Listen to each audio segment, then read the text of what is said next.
Norway आता आला. हो, आता आला व्यवस्थित. 2003 साली माझे आई वडील वॅक्सो या नॉर्वेतल्या नॉर्वे आणि स्वीडन इथल्या एका शहराला भेट दिली होती. तेव्हा तिथून येताना त्यांनी वॅक्सो या गावाचं एक पुस्तक आणलं होतं.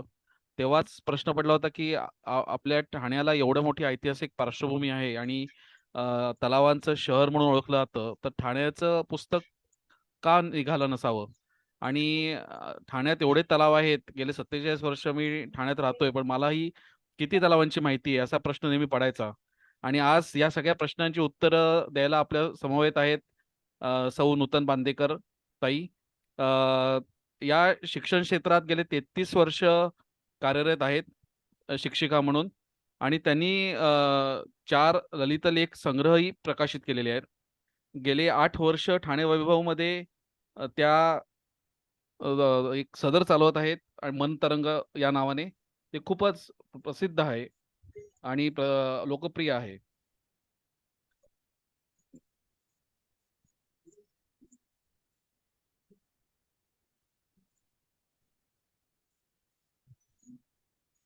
आकाशवाणीवर सुद्धा त्यांनी अनेक कार्यक्रम केले आहेत. गेल्या 25 वर्षात 25 पेक्षा अधिक शिक्षण प्रशिक्षणामध्ये तज्ञ मार्गदर्शक म्हणून काम केलेलं आहे. यशवंतराव चव्हाण विकास प्रबोधिनी यशोदा पुणे येथे आपत्ती व्यवस्थापन विषयाच्या गेस्ट लेक्चरर म्हणून त्या काम करतात. मुख्याध्यापकांसाठी शालेय आपत्ती व्यवस्थापन प्रशिक्षण कार्यक्रमात व्याख्याता म्हणून काम केलेले आहे. पंचायत राज लोकप्रतिनिधी सिंधुदुर्ग जिल्हा, जिल्हा परिषद शासकीय अधिकारी वर्ग इथे त्यांनी काम केलेलं आहे. 17-18 मध्ये शाळेपासून 4 किलोमीटर अंतरावरील पाड्यावर सर्वेक्षण करून तब्बल 110 विद्यार्थ्यांना शाळेत दाखल केलेलं आहे त्यांनी. विद्यार्थ्यांना ठाणे परिवहनची बससेवा आणि मोफत पासेस उपलब्ध करून दिले. म्हणजे अनेक सामाजिक क्षेत्रातही त्या काम करत आहेत. कोरोनाच्या काळात ऑनलाईन शिक्षणासाठी 6 कुटुंबातील विद्यार्थ्यांना त्यांनी स्मार्टफोन उपलब्ध करून दिले. 2021 मध्ये आझादनगर, तोर्फापाडा या 2 वस्त्यांमध्ये मुलांसाठी बाल वाचनालय चालू केली. तंबाखू मुक्ती मराठी शाळेत उपक्रम घेतले आणि 4 लेखांची मालिका ठाणे वैभवला प्रकाशित करून जनजागृती करून दिली. त्यांना पारितोषिकही अनेक मिळाली आहेत. ठाणे महानगरपालिकेतर्फे आदर्श शिक्षिका पुरस्कार 2007 साली, ठाणे गौरव 2017 साली, आदर्श शिक्षक पुरस्कार 2013 साली, rotary club of Thane paradise रोवॅक्स अवॉर्ड 2019-20 मध्ये, रोटरी इंटरनॅशनल डिस्ट्रिक्ट 3142चा 2020-21चा woman of the achievement award, साहित्य सौर प्रतिष्ठान मुंबई साहित्य रत्न पुरस्कार 2014, कोमल साप कल्याण कोकण मराठी साहित्य परिषद कल्याणकडनं उल्लेखनीय लेखन पुरस्कार, ठाणे महानगरपालिका शिक्षण विभाग उत्कृष्ट नाट्यलेखन उत्कृष्ट नेपथ्य पुरस्कार, ठाणे महानगरपालिका ठाणे आयोजित विविध प्रकारच्या वक्तृत्व निबंध स्पर्धेत पारितोषिकही प्राप्त झालेली आहेत. कोकणदीप पुरस्कार 2012, महात्मा फुले प्रबोधन मंच साहित्य रत्न पुरस्कार 2022, पुढारी सन्मान 2023, सर्वत फाउंडेशन मुंबईचा स्टार साहित्यिक पुरस्कार 2023. अशा प्रकारे एक बहुआयामी व्यक्तिमत्व आज आपल्याला लाभलेलं आहे. तर मी सूत्र नूतनताईंना सुपूर्द करतो आणि त्यांनी आपल्या विषयावर सादरीकरण करावं अशी विनंती करतो. नमस्कार. सरांनी माझी ओळख म्हणण्यापेक्षा बरंच काही म्हणजे सगळंच सांगितलंय. पण मी आता बोलणार आहे ते एक विशिष्ट विषय घेऊन. अर्थातच माझं पुस्तक जे सरांनी उल्लेख केला ते मुक्काम पोस्ट तलाव. मुक्काम पोस्ट तलाव हे पुस्तक आपण पाहिलं असेल किंवा ऐकिवात असेल तर हे पुस्तक आहे ते, आणि हे 2021 मध्ये प्रकाशित झालेलं आहे. अर्थातच त्या पुस्तकाचा इतिहास तसंच त्याच्याबरोबर सगळंच म्हणजे ठाण्याची ओळख असलेलं जे आपलं ठाणे हे तलावांचं शहर म्हणून आम्ही लहानपणापासून ऐकतोय आणि सगळ्यांनाच माहिती आहे तसं. कारण इतिहासाची पुस्तकं जी आपण पाहतो ठाण्याच्या संदर्भातली त्याच्यामध्ये या तलावांची ओळख किंवा ठाण्याची ओळख म्हणून तलाव असं संदर्भ आपल्याला सापडतात. म्हणजे ठाणं तिथे काय उणं म्हणता म्हणता ठाणं तिथे समृद्धता आहे, समृद्धी आहे. आणि म्हणूनच आज देखील 2023 सालात आपण आज आहोत तर हा समृद्धीचा जो इतिहास आहे तो आजचा नाहीये, तर तो अनेक शतकांचा आहे. आणि या शतकांमध्ये आपण जर पाहिलं तर मोलाची किंवा सगळ्यात मौल्यवान अशी जर कोणती गोष्ट घडली असेल तर 9व्या शतकामध्ये शिलाहार राजांनी जेव्हा ठाणे नगरीवर राज्य केलं, म्हणजे राजधानीचं शहर म्हणून निवडलं आणि त्यावेळेला त्यांनी ठाण्याला आपली राजधानी करायची हे निश्चित केलं, तर त्याच्या मागची अनेक कारणं होती. अर्थातच ठाणे शहर किंवा ठाणे नगरी ही त्या काळात म्हणजेच जे बिंबराजा म्हणजे त्यावेळेला ठाण्याचे राजधानी म्हणून निवडणारे राजे होते. तर बिंबराजांचा उद्देश किंवा त्यांनी पाहिलेलं ठाण्याकडे बघण्याचा त्यांचा दृष्टिकोन हा फार मोठा किंवा विस्तारित असा होता. अर्थातच त्या काळात ठाणे शहराला लाभलेली खाडी किंवा खाडीचा किनारा बंदर हे वाहतुकीचं साधन होतं. तसंच एका बाजूला असलेला येऊरच्या डोंगर रंगा आहे आणि एका बाजूला खाडी. तर हे भौगोलिक ठिकाण किंवा भौगोलिक आपली परिस्थिती जी आहे ठाण्याचं नकाशावर आपण गेल्यानंतर, तर ही फार महत्वाची होती. ठाणं हे अतिशय सुरक्षित असं शहर होतं, सुरक्षित असं बंदर होतं आणि म्हणून त्यांनी हे म्हणजे इथे आपण राजधानी करावी असं ठरवलं. आणि ही राजधानी त्यांनी 9व्या शतकात केल्यानंतर पहिल्यांदा जर त्यांनी काय केलं असेल काम, तर ठाण्याच्या त्या काळात ज्या वाड्या वस्त्या होत्या म्हणजे छोटी छोटी गावं होती, आज आपण त्यांना आजही आपण पाखाड्या काही ओळखतो बघा, 5 पाखाडी म्हणतो आपण, तर त्यावेळेला पाखाड्या म्हणायचे. आणि ह्या पाखाड्या ज्या होत्या ह्या 60 पाखाड्या होत्या. आणि या 60 पाखाड्यांमध्ये बिंबराजांनी पहिल्यांदा काय काम केलं असेल तर तिथल्या लोकांची पाण्याची गरज किंवा तिथल्या लोकांना म्हणजे इथे मूळचे तुम्हाला माहिती आहे या ठाण्याची जी मूळची वस्ती आहे किंवा मूळचे जे लोक आहेत इथले, ते फार करून म्हणजे कोळी आणि आगरी समाजाची या ठिकाणी म्हणजे किनारपट्टी असल्यामुळे त्यावेळेला सुद्धा वस्ती होती आणि त्यांचा बहुतेक मासेमारीचा व्यवसाय आणि शेतीचा काही प्रमाणात. तर या पाण्यासाठी त्यांनी पहिल्यांदा खाडी तर होतीच, पण पिण्याचं पाणी आणि शेतीसाठी पाणी याच्यासाठी त्यांनी 60 तलाव म्हणजे पाखाड्यांमध्ये 60 तलाव खणले. 60 पेक्षाही जास्त असतील, पण त्या आपल्या इतिहासाच्या पुस्तकामध्ये 60 साधारणतः 60 तलावांपेक्षा जास्त तलाव असे संदर्भ सापडतात. आणि म्हणजे हा इतिहास आहे, पण तो पुढच्या काळात एवढ्या वर्षांच्या काळात तो इतिहास जपला सुद्धा गेलाय त्या तलावांच्या माध्यमातून. आणि आजच्या घडीला आपण जर पाहिलं तर 60 तलाव आहेत का, तर म्हणजे आजच्या नवीन पिढीला जर आपण विचारलं साधारणतः, हॅलो, आजच्या जर पिढीला विचारलं, आजच्या नवीन लोकांना विचारलं ठाण्यात आलेला, तर आपल्या परिसरात असलेला तलाव सुद्धा काही लोकांना माहिती नसतो. हॅलो, आवाज मला येतोय पण काही लोकांना थोडा येत नाहीये का? कमी येतोय. कमी. हॅलो, येतोय? हॅलो, येतोय आता? हो हो हो. हा, तर कसं आहे ना, ठाण्याचा इतिहास हा तलावांच्या रूपाने आजही आपल्या समोर आहे, पण तो जसा असायला हवा तसा नाहीये. आणि अर्थातच मगाशी सरांनी जसं म्हटलं की आम्ही लहानपणापासून म्हणतोय की ठाणं हे तलावांचं शहर, पण तलाव किती आहेत, कुठे आहेत, हे कुणालाच काही पत्ता नाही, कुणालाच माहिती नाही. फार फार तर आपल्या आजूबाजूला असणारे तलाव आपल्याला माहिती आहेत.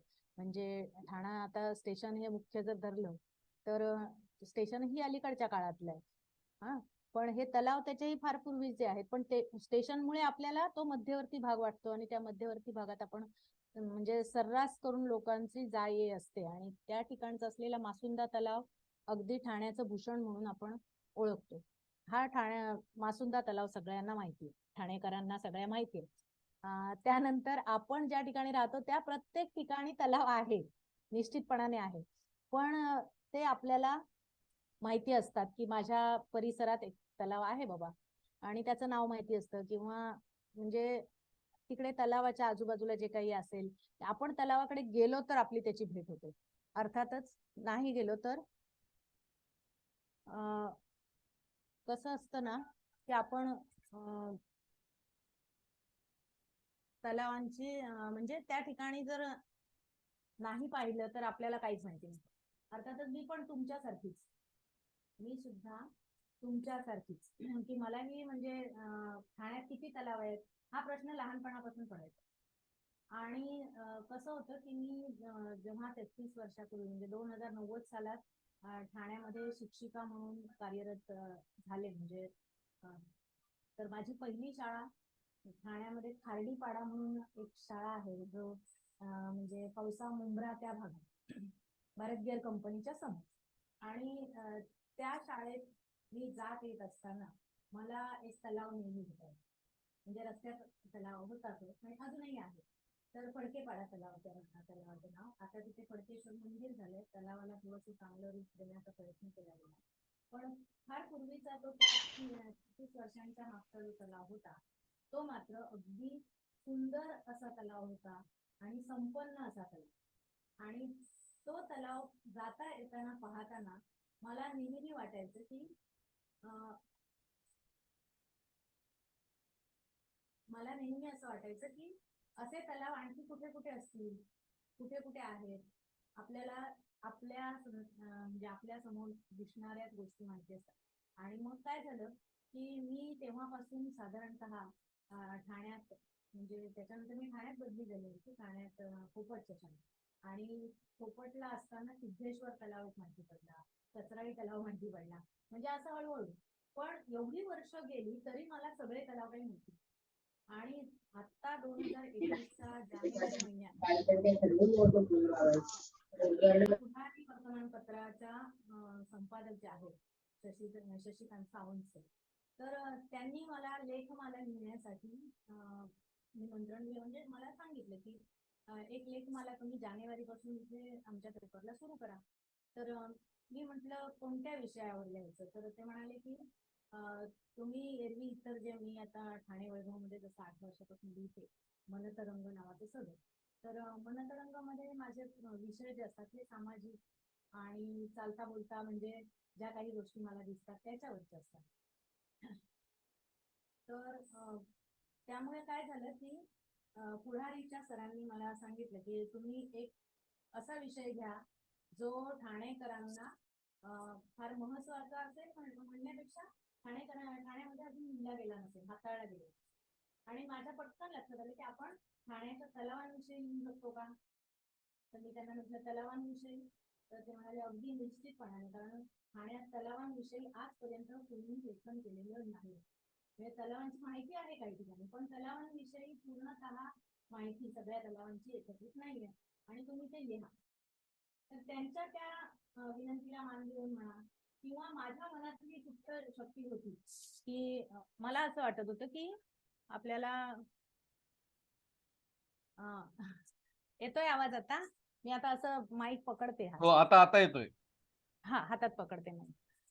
तर कसं ना, मी तेव्हा मग विचार केला की का नाही आपण थोडासा परिश्रमाचा किंवा थोडासा वेगळा भाग आहे माझ्या शैक्षणिक रोजच्या कामापेक्षा, पण मी ठाणेकर म्हणून जर इथे आहे, म्हणजे जन्मापासून ठाणेकर आहे, तर मला निश्चितपणाने ठाण्यासाठी काहीतरी काम करणं गरजेचं आहे. आणि म्हणून मी काय म्हणजे ठाण्यातल्या तलावांविषयी अभ्यास करायचं ठरवलं. आणि मग पहिलाच मी म्हणजे लेख जो लिहिला त्याच्यामध्ये ठाण्यातल्या एकूण तलावांविषयी आणि परिस्थितीविषयी, ठाण्याच्या ओळखीविषयी मी माहिती लिहिली. आणि त्यानंतर मग मी मासुंदा तलावापासून सुरुवात केली आणि दर आठवड्याला एक तलाव लोकांसमोर त्याचं शब्दचित्र ठेवायचं हे ठरवून टाकलं. आता दर आठवड्याला एक जर लेख मला लिहायचा, एक तलावाविषयी अभ्यास करायचा आहे, तर मधले 6 दिवस जे आहेत, रविवारी म्हणजे तलावांचा लेख रविवारच्या अंकात लागायचा आणि त्यामुळे मला तो लेख शुक्रवारपर्यंत द्यावा लागतो. आणि मग तिथपर्यंत मला त्या लेखाविषयी जेवढी काही माहिती आपल्याला काढता येईल किंवा शोधता येईल, तर त्यासाठी अनेक पुस्तकं रेफर करावी लागली इतिहासाची. त्यानंतर म्हणजे तिथे जाऊन प्रत्यक्ष भेट देणं हा सगळ्यात महत्वाचा भाग होता. की तलाव म्हटलं की नुसतं चित्र बघून नाही करता येत, किंवा चित्र सुद्धा फोटो उपलब्ध नव्हते. अर्थातच मी पहिलं काम केलं ते म्हणजे ठाणे महापालिकेच्या पर्यावरण विभागाचं म्हणजे जे कार्यालय आहे तिथे जाऊन भेट दिली. तिथून काही माहिती मिळते का बघितलं, माहितीचे स्रोत. त्यानंतर आपलं जिल्हाधिकारी कार्यालय आहे तिथे जाऊन बघितलं. आणि मग किती तलाव आहेत पासून माझी पण सुरुवात होती. किती तलाव आहेत नक्की ठाण्यात. तर तिथेही काही फारशी माहिती म्हणजे जी काही आज मी सांगू शकते तेवढी माहिती मिळू शकली नाही. तिथे फक्त 32 तलावांची एक लिस्ट मला महापालिकेकडून मिळाली की बाबा ठाण्यात हे 32 तलाव आहेत. आणि मग ती लिस्ट घेतल्यानंतर मी सुरुवात केली की एक एक तलावाला त्यातल्या आपण भेट द्यावी, त्याचा इतिहास समजून घ्यावा आणि तिथल्या स्थानिक परिसरात म्हणजे त्या आजूबाजूला राहणारे जी लोक आहेत तर त्यामध्ये जे जुनी जाणती मंडळी आहे म्हणजे खूप वर्षांपासून तिथे राहतात, अगदी 100 वर्षांपासून काही कुटुंब तिथे राहतात. तर त्या लोकांना विचारून त्या तलावाविषयी ज्या काही गोष्टी असतील म्हणजे काही कथा पण असतात, काही आता प्रत्येक तलावाच्या बाजूला मंदिर आहे तर त्या मंदिरांना इतिहास आहे. तर ह्या सगळ्या गोष्टी समजून घेऊन मी त्या तलावाचं चित्र म्हणजे शब्दचित्र म्हणतो आपण त्याला, जसे आपण कॅमेऱ्यामध्ये फोटो काढतो तर फोटो तर काढलेच, पण फोटो बरोबर त्याची माहिती, तिथली त्या परिसराची माहिती, आजूबाजूच्या असलेल्या सगळ्या गोष्टी असा सर्वंकष विचार त्याचा करून तो लेख मी तयार केला. म्हणजे प्रत्येक लेख असा तयार झालाय आणि त्याला तेवढे दिवस मला अगदी म्हणजे झपाटल्यासारखा हा प्रवास होता सगळा, की 1 वर्ष पूर्णतः 42 तलाव म्हणजे त्या प्रवासात 42 तलावांना मी भेटी दिल्या, 42 तलाव मला सापडले. आणि ह्या 42 आठवड्यांचा हा प्रवास जो होता हा अतिशय म्हणजे परिश्रमाचा म्हणण्यापेक्षा आनंददायी प्रवास होता, पण खूप जिकिरीचा होता. आणि त्यात आता मी तुम्हाला म्हटलं त्याप्रमाणे काही तलाव आपल्या सगळ्यांना माहिती आहेत, पण काही तलाव कुणालाच माहिती नाही, तिथे राहणाऱ्या लोकांना फक्त माहिती आहे. तर असेही तलाव आहेत ठाण्यात आणि ह्या सगळ्या तलावांचं संकलन म्हणजे मुक्काम पोस्ट तलाव हे पुस्तक. आता मुक्काम पोस्ट तलाव ह्या पुस्तकाचं म्हणजे निर्मिती कशी झाली वगैरे हे नंतरचा भाग आहे, पुस्तकाची निर्मिती ही नंतर. पण आधी हे तलाव मला सापडले कसे, तलाव मी शोधले कसे, असे अनेक प्रश्न उपस्थित होतात. तर म्हणजेच जी 32 तलावांची यादी आहे तर त्या पुढे जाऊन त्या 32 तलावांना जेव्हा मी भेट द्यायला प्रत्येक तलावाच्या इथे जात होते त्यावेळेला त्या ठिकाणची माहिती घेत असताना मला कधी कधी दुसऱ्या तलावाचाही शोध लागायचा. म्हणजे तिथली लोक सांगायची की इकडे आणखीन इकडे एक तलाव आहे, पुढे गेलात तर आणखीन इकडे आमच्या बाजूला तलाव होता पूर्वी, आताही आहे तो बघा. आणि मग मी तिकडे पोहोचायचे. असंही झालं काही वेळेला. आणि अनेक वेळेला मी ठाणे महापालिकेच्या आमच्या शाळा ज्या आहेत ह्या प्रत्येक वाडी वस्तीमध्ये शाळा आहेत, तुम्हाला माहिती असेल की ठाणे महापालिकेच्या शाळा ह्या सगळीकडे आहेत. तर मी माझ्या म्हणजे त्या त्या शाळेतल्या शिक्षकांशी विद्यार्थ्यांशी संपर्क साधला. अर्थातच शिक्षकांना कमी पण विद्यार्थ्यांना जास्त चांगली माहिती. म्हणजे शिक्षक आम्ही सर्वेक्षण करतो किंवा पालकांच्या भेटीला जातो त्यावेळेला परिसर माहिती असतो आपल्याला, पण त्याही पेक्षा अधिक म्हणजे ते विद्यार्थी जे आहेत ते कुठून कुठून येत असतात शाळेत, ज्या त्यांच्या परिसरातून ज्या भागातून, तर ते नक्की बरोबर माहिती मला देत होते की मॅडम इकडे इकडे तलाव आहे, इकडे इकडे पाणी आहे. आणि मग मी त्यांच्यासोबत त्या तलावापर्यंत पोहोचत होते आणि पुढचं मग जे काम आहे ते माझं होतं अर्थातच. मग असे तलाव मला सापडत गेले. अर्थात छोटे छोटे जे गाव आहेत या गावांमधले तलाव हे खरोखरच पाहण्याजोगे आहेत आणि आजही ते चांगल्या अवस्थेत आहेत काही ठिकाणी, आणि काही ठिकाणचे मात्र अगदी मरणासन्न अवस्थेला पोहोचलेले आहेत. अर्थात मी माझ्या पद्धतीने आज आज जर पर्यावरणाच्या दृष्टीने, निसर्गाच्या दृष्टीने नैसर्गिकरित्या तलाव म्हणजे काय तर एक अतिशय शुद्ध अशी परिसंस्था, तर म्हणजे आपण बायोडायव्हर्सिटी असा शब्द त्याला वापरतो, जैविक अशी परिसंस्था ती पूर्णतः जीवनमान तिथे असते. तर अशा दृष्टीने आपण विचार करता प्रत्येक तलावाचा या दृष्टीने अभ्यास करता आजच्या घडीला मी जरी म्हटलं की 42 तलाव आहेत तर ते 42 तलाव असे चांगले आहेत का, जिवंत आहेत का, थोडक्यात म्हणायचं तर हा फार मोठा प्रश्न. तर मी त्यांचे साधारणतः 4 प्रकारात त्यांचं म्हणजे बायफर्गेशन करते की 4 प्रकारात त्यांची विभागणी होते निश्चितपणाने, की खरोखर चांगले तलाव आहेत. एक 10 तलाव आपल्या ठाण्यात चांगले म्हणता येतील, म्हणजे ते नुसते बघायला चांगले नव्हे, पण तिथली जैवविविधता अजूनही टिकून आहे असे तलाव आहेत. काही तलाव जे आहेत ते दुसऱ्या कॅटेगरी मधले म्हणजे मध्यम आहेत, पण त्यांना खूप गरज आहे की आज त्यांची सुधारणा झाली पाहिजे, आज त्यांच्यासाठी आपण ठाणेकरांनी काहीतरी केलं पाहिजे, असे ते आपली वाट बघतायत असे काही तलाव आहेत. असे एक 10 ते 12 तलाव आहेत. त्यानंतर आहेत अगदी आजारी असलेले म्हणजे अगदी मान टाकतायत म्हणतो आपण त्याला, की त्या तलावाकडे गेल्यानंतर आपला जीव सुटफुटतो, की आपल्याला वाटायला लागतं, म्हणजे कोणत्याही व्यक्तीला जेव्हा आपण तलाव म्हणून त्या तलावाकडे बघतो तर हे तलाव आहे का डबका झालाय, डबकं झाल्यासारखे ते तलाव वाटतायत. म्हणजे ते श्वास घेताना गुदमरतायत, अक्षरशः ते तलाव गुदमरतायत आपण म्हणतो, म्हणजे त्याला मरणासन्न अवस्थेत आपण म्हणायला हरकत नाही. असे तलाव, या तलावांची संख्या आजच्या घडीला जास्त आहे. सांगायला वाईट वाटतं आणि म्हणजे मी आता त्यांची नावं सुद्धा तुम्हाला सांगेन. तर असे तलाव आहेत जे की खरोखर म्हणजे मरणासन्न अवस्थेला टिकलेले आहेत.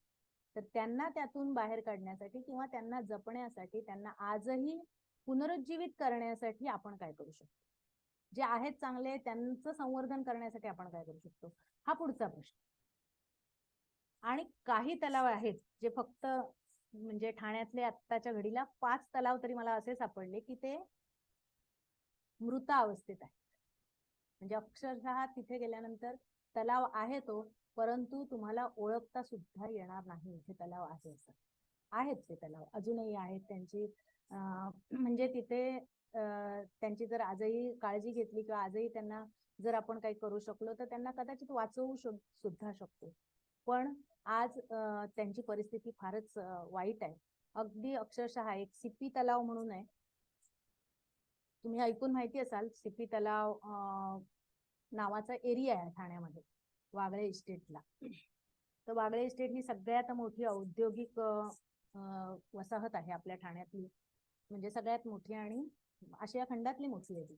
तर त्या एरियामध्ये एक सिपी तलाव नावाचा भाग आहे आणि मी तलावांच्या संशोधनात या तलावाने मला फार दमवलं म्हणणं म्हणजे तो तलाव मला सापडतच नव्हता.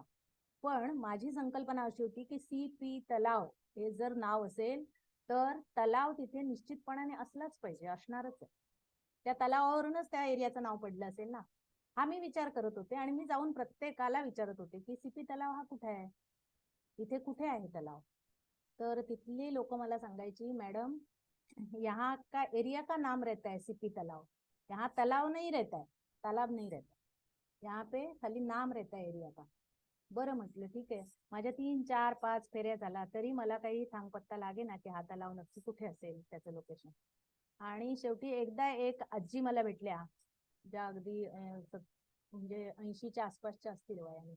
आणि त्या आजी बघत होत्या की मी नेहमी त्या एरियात दिसते त्यांना, आणि वेगळी कोणतरी बाई येते इकडे, लोकांना विचारते आणि जाते, त्यांना काहीच कल्पना नव्हती.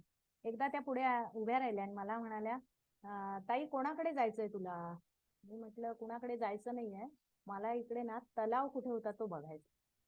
तर त्या म्हणाल्या, तलाव कुठे आहे, आता तलाव नाहीये इकडे. तर म्हटलं नाही पण आजी, सीपी तलाव नाव म्हणतात तर मग तलाव असेल की नाही. तर त्या म्हणे, अगं तू आता काय काम कर, इथून पुढे जा, अशी त्या गल्लीतून उजवीकडे जा, तिकडे तुला गेलीस की तलावाची जागा दिसेल, पण आता तलाव तिथे नाहीये, तू जाऊन तुझा काहीच उपयोग नाही तिकडे. बरं म्हटलं ठीक आहे. आणि त्या आजींनी जसं मला दिशा दाखवली तसं त्या दिशेने मी गेले. आणि अक्षरशः छोट्याशा गल्लीतून गेल्यानंतर, म्हणजे पुढून कोणी आलं तर त्या गल्लीत मागे यावं लागेल, एवढी छोटी ती गल्ली. त्या गल्लीतून गेले, डावीकडे वळले आणि त्या आजींनी सांगितलं तसं मला तो सीपी तलाव सापडला. अर्थात समोर दिसणारं दृश्य, मला तलाव म्हणायचं का, हा मोठा प्रश्न होता. पण तो नक्की तलाव होता. आता कसं म्हणाल तुम्ही, तर मी तिथे गेल्यानंतर मला असं दिसलं की म्हणजे तलावाला जी महापालिकेने हद्द घातलेली असते, म्हणजे बांधकाम केलेलं असतं आजूबाजूने किंवा चारही बाजूनी त्याला कठडा असतो काही प्रमाणात तरी, कंपाऊंड वॉल असते. तर तिथे मला ते लोखंडी कंपाऊंड दिसलं आणि काही एका बाजूला अशी पडकी भिंत दिसली.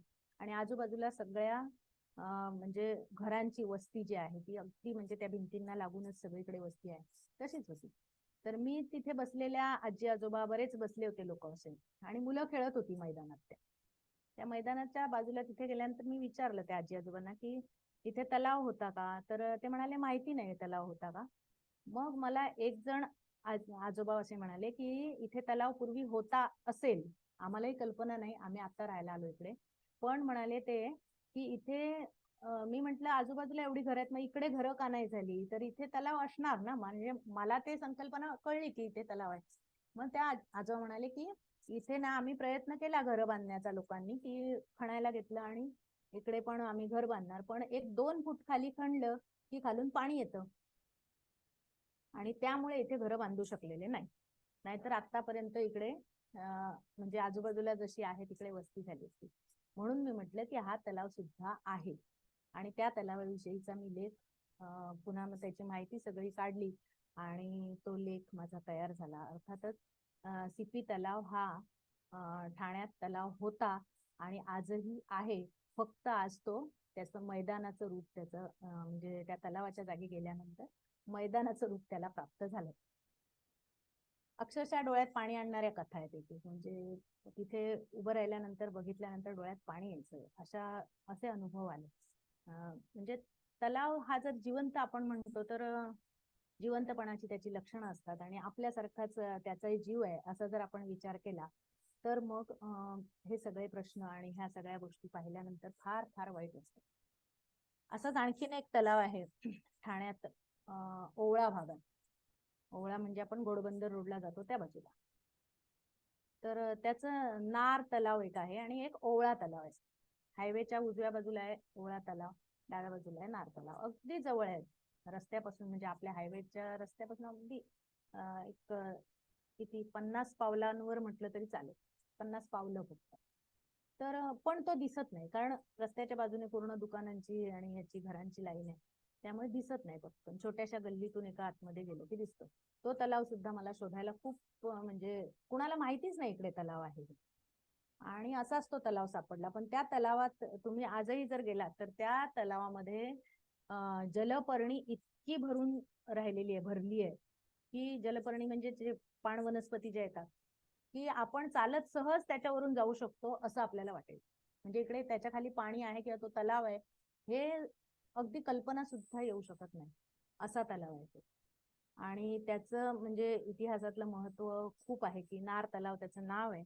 आणि तो त्या म्हणजे इतिहासात ओवळा गावासाठी पाणी पुरवणारा तो तलाव आहे. अतिशय सुंदर असा देखणा असा म्हणजे तो परिसर आहे, खूप छान.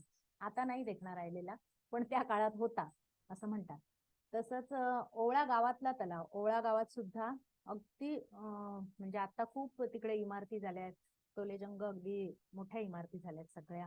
आणि त्याच्यामध्ये आतमध्ये थोडस गेलं, डावीकडे बघितलं तर आपल्याला एक तलाव म्हणजे तलाव होता, आजही तो आहे, तो सुद्धा तसाच आहे. पण त्याची भिंत जी आहे ती भिंत म्हणजे बिल्डिंगची कंपाऊंड वॉल आहे. इकडे बिल्डिंग आहेत सगळ्या आणि त्या कंपाऊंड वॉल वरून आपण जर वाकून खाली बघितलं तर तिकडे पूर्णतः शेवाळाने आणि पाण वनस्पतींनी भरलेला तलाव आहे.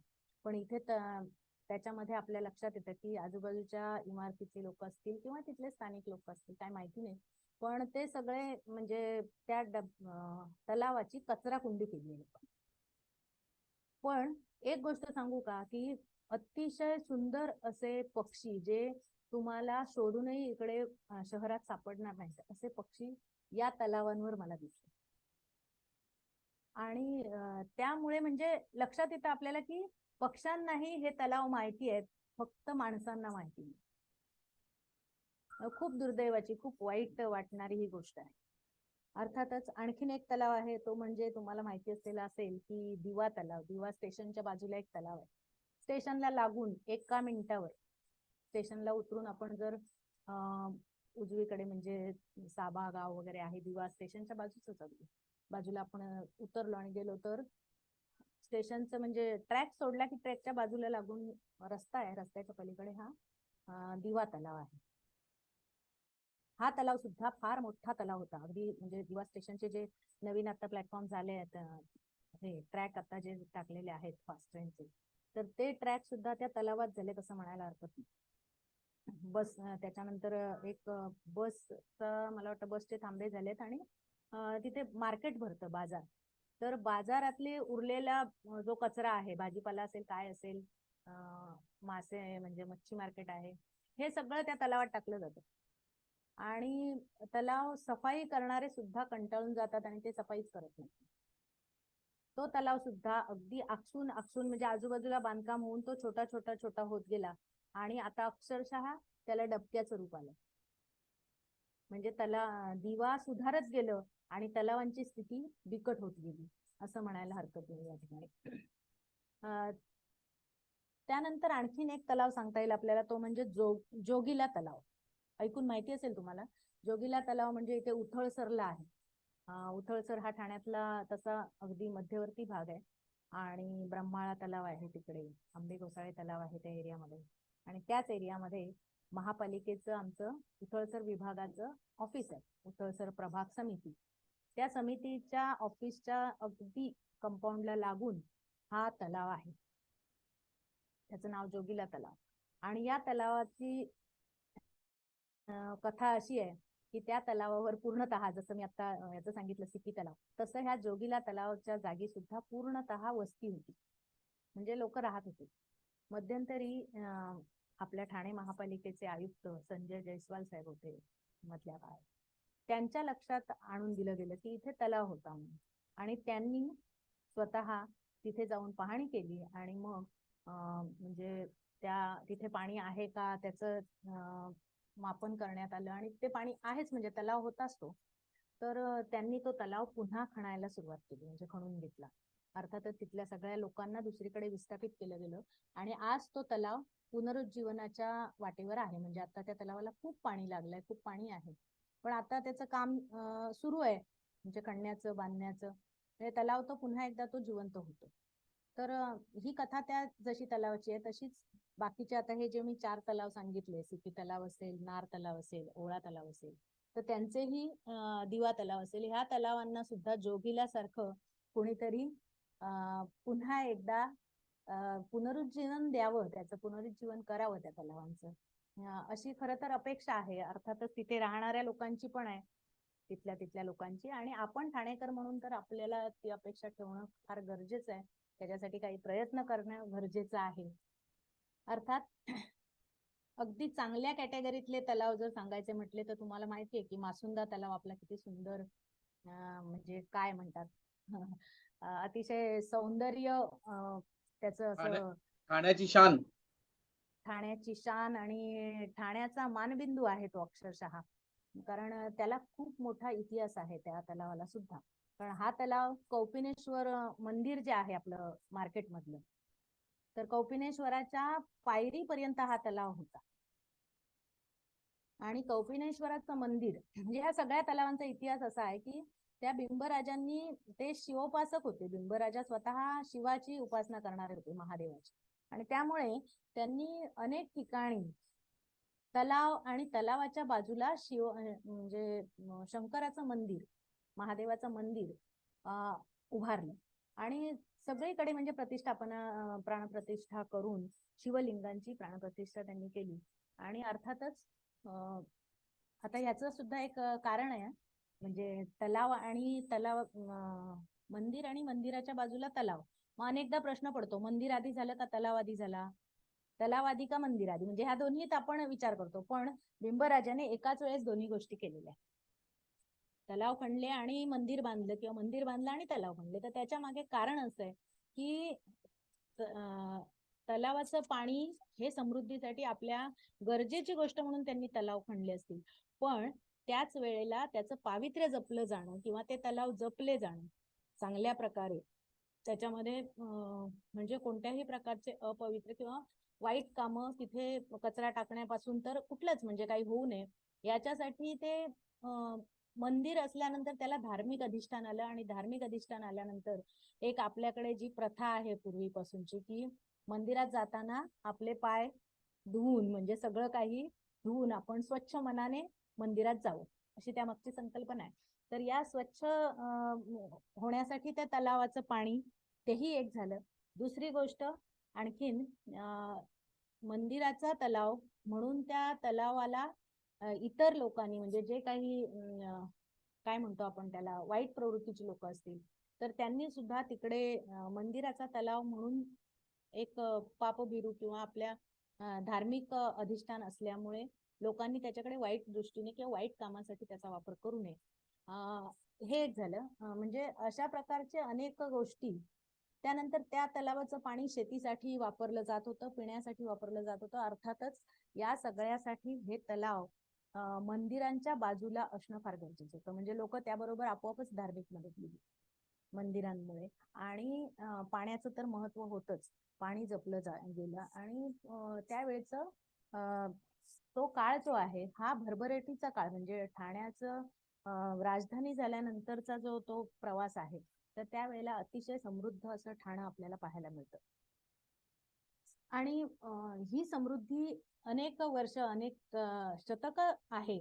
पण अलीकडच्या काही शतकांमध्ये हळूहळू जशी ठाण्याची प्रगती आपण म्हणतो प्रगतीच्या दिशेने आपण चालायला लागलो आणि मूळ ठाणेकर सोडून बाहेरची लोक जसं म्हणजे मुंबई शहराला हे ठाणे शहर जसं जोडलं गेलं आणि नंतर मग हळूहळू जसं आपण इंच इंच आता जागा आपण मोजतो किंवा लढवतो आपण म्हणतो इंच इंच.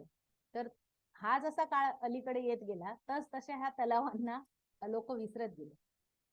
कारण नळाचं पाणी आपल्याला मिळायला लागलं आणि मग हळूहळू तलावांचं महती कमी झाली.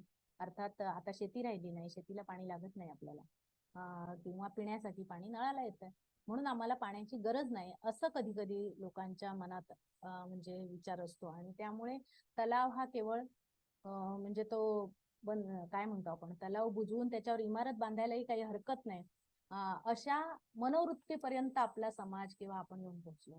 तुम्हाला माहितीये की ठाण्यात आताच मी सांगितलं त्याप्रमाणे 60 तलावांचे 42 तलाव झाले. मग बाकीचे तलाव गेले कुठे? तर ते अशा प्रकारे गडप झालेत. कारण हे पुस्तक झाल्यानंतर मला काही तलावांचे आणखीन शोध लागले पण ते तलाव अस्तित्वात नाही. त्याच्यावरती इमारती झाल्यात किंवा त्याच्यावरती इमारतीच्या त्याच्या बाजूला झाल्यात आणि त्या तलावाच्या जागांची मैदानं किंवा पार्किंग झोन असं काही काही झालेलं आहे. तर असे म्हणजे दिसतात तलाव. आता मला 3-4 तलाव असे सापडलेत पुन्हा. म्हणजे हे तलाव अशा प्रकारे बुजवले गेले असं म्हटलं तरी हरकत नाही. काही बुजले काळाच्या ओघात आणि काही बुजवले गेले. पण या सगळ्या तलावांना ऐतिहासिक असं महत्व आहे. जसं कौपिनेश्वर मंदिराचं मी म्हंटल तर हा तलाव जो आहे मासुंदा तलाव हा ठाण्यातला सगळ्यात मोठा तलाव होता. आणि म्हणजे आता सुद्धा आजच्या घडीला त्याचा आकारमान फार मोठा आहे. म्हणजे त्याला जर आपण पूर्ण राऊंड मारला फिरलो त्याच्या भोवती तर 1.5 किलोमीटर आपण चालतो एका वेळेस एका राऊंड मध्ये. एवढी त्याचा परीघ आपण म्हणतो त्याला. अर्थात म्हणजे इतका परीघ मोठा असलेला हा तलाव आहे ठाण्यातला आणि तो मध्यवर्ती ठिकाणी आहे.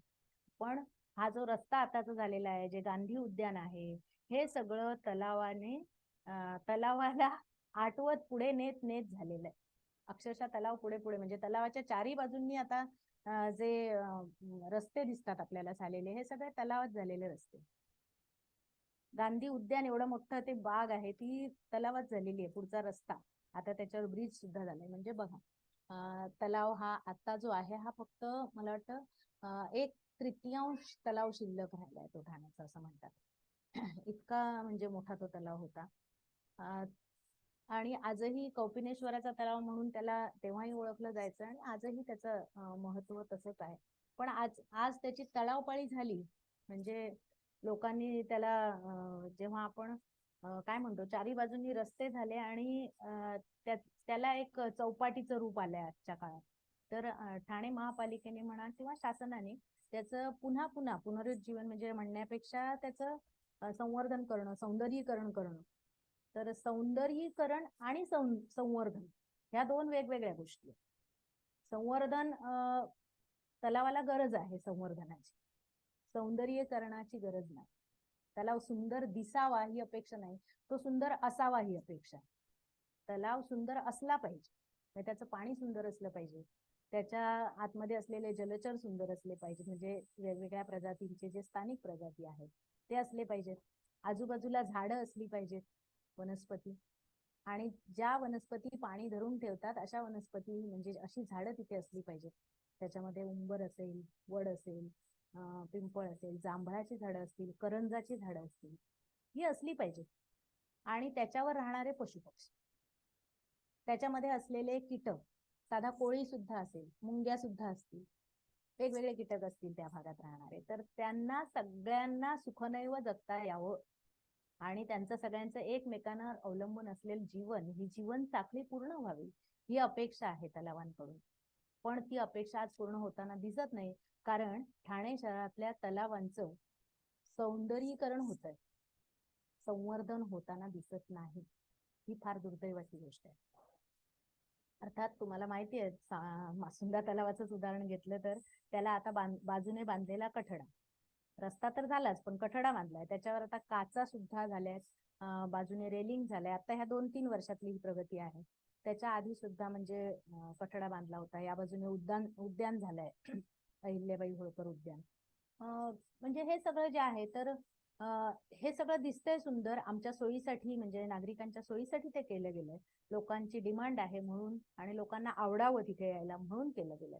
पण त्याबरोबरच त्याची जी परिसंस्था आहे किंवा त्याचं जे पाणी आहे, त्याची जी नैसर्गिक किंवा पर्यावरणीय दृष्ट्या जे त्याचं महत्व आहे ते टिकून राहणं फार गरजेचं. आता त्या मासुंदा तलावाच्याच बाबतीत बोलते अशातला नाही, हे प्रत्येक तलावाविषयी आपण बोलू शकतो किंवा मी माझ्या पुस्तकात ते सगळं चित्र मांडलेलंच आहे. तसं मासुंदा तलावाचं उदाहरण एवढ्यासाठी की तो लोकांना माहिती आहे, तुम्हाला सगळ्यांनी तो पाहिला. तर तो तलाव आपण ज्या मुख्य रस्त्याने येतो त्या बाजूला कितीतरी झाडं होती, आता तिथलं एकही झाड आपल्याला दिसत नाही. मोठी झाडं जी होती त्या म्हणजे अगदी रस्त्याने, तर ती एका बाजूची झाडं पूर्णतः आपोआप कशी नाहीशी झाली किंवा कशी नष्ट झाली, तर हा संशोधनाचाच विषय खरं तर. कारण अचानक उठून एकाच भागातली ठराविक म्हणजे भागातली झाडं अचानक अशी निघून जाणं किंवा नष्ट होणं, हे काही म्हणजे जरी आपल्याला दिसलं तरी ती तेवढीशी सोपी गोष्ट नाही. अर्थात अशा प्रकारे रस्ते रुंदीकरण असेल किंवा इमारतींची बांधकामं असतील किंवा आणि काही असेल, अनेक गोष्टी आहेत. तर त्याच्यासाठी आम्ही त्या तलावांना अक्षरशः बंदिस्त करून टाकलं सिमेंटच्या भिंतींमध्ये. खरं सांगायचं तर तलावाला सिमेंटची भिंत असताच कामा नये. तलावाची जी भिंत आहे ही दगड रचून नैसर्गिकरित्या केलेली असली पाहिजे, जेणेकरून आजूबाजूच्या परिसरातलं पाणी जे आहे पावसाळ्यातलं ते पाणी त्या तलावात येईल. दुसरी गोष्ट म्हणजे त्या तलावातलं पाणी उन्हाळ्याच्या दिवसात आजूबाजूच्या परिसरात झिरपत जाईल आणि आजूबाजूला झाडं असल्यामुळे तो परिसर थंड राहील, आजूबाजूच्या लोकांना थंड हवा मिळेल. आणि सगळ्यात महत्वाचं म्हणजे ग्लोबल वॉर्मिंगचे जे चटके आपण सोसतो आहोत, तर ते चटके आपल्याला म्हणजे आपण जर म्हटलं तर ग्लोबल वॉर्मिंग चा एक अतिशय सगळ्यात मोठं सोल्युशन जर काही असेल तर ते म्हणजे पाण्याचं संवर्धन आणि दुसरं म्हणजे प्लांटेशन म्हणजे वृक्ष लागवड. तर ही वृक्ष लागवड करायला आपल्या शहरामध्ये इतरत्र कुठेही जागा उपलब्ध नाही, पण तलावांच्या आजूबाजूला ही जागा होती आणि असली पाहिजे. तलावांच्या बाजूला झाडं लावली गेली पाहिजे, हे फार मोठी गोष्ट आहे. म्हणजे ह्या करण्याच्या गोष्टी आहेत. आता अर्थातच कचराळी तलावाचं उदाहरण घेतलं तर कचराळी तलावाच्या चारही बाजूंनी झाडं आहेत आणि कचराळी तलाव सुद्धा सुंदर आहे. पण कचराळी तलावाचं म्हणजे त्या तलावाचं सुद्धा बांधकाम अतिशय म्हणजे मला वाटतं सगळ्याच बाजूंनी चांगलं आहे, फक्त एका बाजूने त्याची भिंत कोसळली आहे किंवा काय झालंय, तर तिथे सुद्धा म्हणजे सुरक्षा रक्षक आहेत, लोकांसाठी तिथे बाग केलेली आहे, मुलांसाठी खेळण्यासाठी म्हणजे प्ले एरिया आहे. असं सगळ्या तलावांच्या बाबतीत महापालिकेने शासनाने बऱ्याच गोष्टी केल्या आहेत तलावांच्या बाबतीत. पण त्या तलावांचं मूळ संवर्धन हा मुद्दा विचारात घेतला गेलाय का, तर हा मोठा प्रश्न. तो तिथे गेल्यानंतर आपल्याला प्रश्न पडतो की तलाव म्हणजे आपण संवर्धन केलंय की आपण आपल्या सोयीसाठी इकडे सुशोभीकरण केलंय. तर सुशोभीकरण न करता त्याचं संवर्धन होणं हा मूळ मुद्दा आहे इथे. अर्थातच बरेच तलाव असे आहेत, तिकडे मोगरपाडा म्हणून एक तलाव आहे, ओवळ्याच्या पुढे मोगरपाडा नावाचं गाव आहे छोटं, तिथे एक तलाव आहे, तो सुद्धा अतिशय सुंदर आहे. म्हणजे आता आपण म्हणतो हार्ट शेप मध्ये आकार आहे त्याचा, आणि तो अतिशय सुंदर असा तलाव आहे. तिथे गेल्यानंतर पाहिलं तर लक्षात येतं की एक संस्था आहे आपली नानासाहेब धर्माधिकारी यांची. तर त्या संस्थेच्या लोकांनी, म्हणजे त्यांचे जे उपासक आहेत ते त्या भागात राहणाऱ्या उपासकांनी तो तलाव सुशोभित केलाय. सुशोभित म्हणण्यापेक्षा त्यांनी प्रॉपर तिथे सगळ्या प्रकारची, मी जी मगाशी म्हटली ती सगळ्या प्रकारची झाडं आजूबाजूला लागवड केली आहे. ती झाडं आता उंच मोठी छान झाली आहेत, आणि त्यामुळे त्या तलावाचं सौंदर्यीकरण त्या झाडांच्या दृष्टिकोनातून झालंय. आणि म्हणजे तलावाचं बांधकाम सुद्धा केलेलं आहे. मध्ये एक विहीर आहे, त्या विहीर सुद्धा बांधलेली आहे दगडांनी. तर दगडांनी बांधणं ही गोष्ट चांगली आहे, पण त्याच्याबरोबर सिमेंटने बांधणं ही गोष्ट तलावांच्या दृष्टीने आरोग्यकारक किंवा योग्य नाहीये असं म्हणता येईल. अर्थातच तिकडे दिवा वगैरे जो भाग आहे तिकडे बरेच तलाव आहेत. खिडकाळी आहे, ते एक तीर्थक्षेत्र आहे आपलं, आणि खिडकाळेश्वर मंदिर, तर त्या तलावाचं सुद्धा तसंच आहे. अतिशय मोठा परिसर आणि मोठं तलाव. आणि त्या खिडकाळीचं मंदिर जे आहे त्याला सुद्धा ऐतिहासिक असं महत्व आहे, कारण पांडवकालीन ते हेमाडपंथी मंदिर आहे आणि पांडवांनी बांधलेलं आहे असं सांगितलं जातं. अर्थात त्या तलाव मंदिराच्या समोरच हा मोठा तलाव विस्तीर्ण असा आहे. पण आत्ता परवा मी या 1-2 महिन्या मागे गेले, त्यावेळेला तिथली सगळी झाडं मला नाहीशी झालेली दिसली. का तर भिंत बांधली जाते आणि झाडं सगळी, तर तसंच ते जे त्याच्यामध्ये आतमध्ये जलचर होते, मासे, ते सगळे असे तरंगत होते वरती. का तर ते काम करत होते आणि त्या लोकांनी पेट्रोल की डिझेलचं काहीतरी ते मशीन चालू केलं होतं आणि ते डिझेल त्या पाण्यात सगळं पसरलं होतं. सगळे मासे मरून गेले होते. ही बातमी सुद्धा सगळीकडे पेपरला वगैरे आली होती. अर्थात असं काय काय होत असतं, आणि मग हे सगळं असं होऊ नये असं वाटतं, पण ते झाल्यानंतर आपल्याला जेव्हा कळतं, की आपण जेव्हा प्रत्यक्ष बघतो तेव्हा फारच चमत्कारिक आणि विचित्र अशा गोष्टी असतात. अर्थात अनेक म्हणजे आता इकडे एक देवसर म्हणून तलाव आहे ओवळ्याच्या इकडेच. तो तलाव एका सोसायटीमध्ये आहे, म्हणजे सोसायटीच्या आतमध्ये त्याचा एरिया आहे. पण तो अतिशय निसर्ग संपन्न, अतिशय सुंदर तलाव आहे. म्हणजे पलीकडे येऊरचा भाग जो आहे तिकडची येऊरच्या म्हणजे डोंगराच्या पायथ्याशी येतो तो भाग, आणि इकडे रोड पासून पण खूप आत आहे. पानखंडा गावामध्ये, पानखंडा गावाला लागून आहे, पानखंडा गावाचा तो तलाव आहे. पण तो एका सोसायटीच आजूबाजूला झाल्यामुळे त्या सोसायटीच्या एरियामध्ये गेला. तर तो तलाव देवसर तलाव म्हणून आहे. तो अतिशय सुंदर असा तलाव, पण आज त्याची अवस्था म्हणजे त्याचं जे त्याच्यामध्ये गणपती विसर्जन केलं जातं, देवी विसर्जन केलं जातं, पण त्याची जशी हवी तशी काळजी घेतली जात नाही. आजूबाजूने बांधलेलं आहे, पण तिथे आजही येऊरच्या जंगलातले प्राणी पाणी पिण्यासाठी येतात. आजही तिथे आजूबाजूला मोर येतात, बिबट्या येतात, म्हणजे वेगवेगळे प्राणी येतात. पक्षी एवढी म्हणजे सोसायटी आजूबाजूला, पण तरी सुद्धा तिथे प्राणी येतात. आणि त्याच्या बाजूला एका बाजूला देवराई म्हणून जंगल आहे थोडस, म्हणजे ती सुद्धा देवराई असल्यामुळे ते अजून जंगल तिथलं टिकून आहे असं म्हटलं जातं. तिथे घरं नाही झालेली. तर त्यामुळे तो परिसर अतिशय संपन्न असा सुंदर असा आहे. पण तो तलाव पूर्णतः त्याचा गाळ काढून, गाळ उपसून त्याचे झरे मोकळे करणं आणि ते पाणी शुद्ध चांगलं ठेवणं, जपणं, ते हे गरजेच्या गोष्टी आहेत, ह्या व्हायला हव्यात. अर्थातच मी प्रत्येक तलावाविषयी बोलायला गेले तर मला पूर्ण दिवस लागेल, अशी प्रत्येक तलावाची कथा आहे. पण मी या पुस्तक झाल्यानंतर पर्यावरण दक्षता मंडळ म्हणून ठाण्यात 25 वर्ष काम करणारी एक संस्था आहे, आपल्याला माहिती असेल ऐकून. आणि पर्यावरणाविषयी खूप सुंदर आणि खूप वेगवेगळे उपक्रम घेऊन वेगवेगळ्या शाळांमधल्या विद्यार्थ्यांनाही ते त्याच्यामध्ये सहभागी करून घेतात. आणि ठाण्याच्या आपली खाडी असेल, म्हणजे खाडीचा परिसर असेल, ठाण्यातले तलाव असतील, किंवा वेगवेगळ्या प्रकारे आपलं संवर्धन पर्यावरणाचं करण्यासाठी ही संस्था झटत असते. तर त्याचे विद्याधर वालावलकर सर आहेत अध्यक्ष, मूळ संस्थापकच तेच आहेत. आणि त्यांनी माझं हे तलावांचं पुस्तक बघितल्यानंतर माझ्या समोर म्हणजे एक संकल्पना मांडली त्यांनी, की म्हणाले आपण ह्या तलावांसाठी काय करू शकतो.